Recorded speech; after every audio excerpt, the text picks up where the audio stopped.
Chicken பிரட்டல் எப்படி செய்யலான்னு பார்க்கலாமா? எண்ணெய் சூடானதுக்கப்புறமா கடுகு, பெரிய ஜீரகம், வெந்தயம் சேர்த்து பொரிஞ்சதுக்கப்புறமா வெங்காயம் சேர்த்து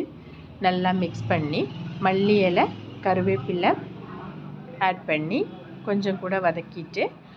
அதுக்கப்புறமா இஞ்சி பூண்டு ஆட் பண்ணி கொஞ்சம் வதக்கினதுக்கப்புறமா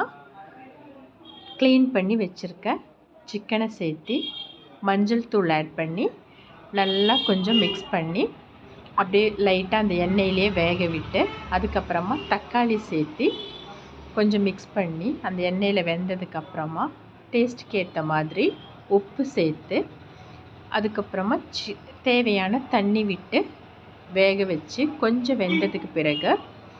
சிக்கன் மசாலா ஆட் பண்ணி நல்லா பிரட்டி எடுத்து மிக்ஸ் பண்ணி நல்லா அந்த தண்ணி வெந்து வற்றி வந்ததுக்கப்புறமா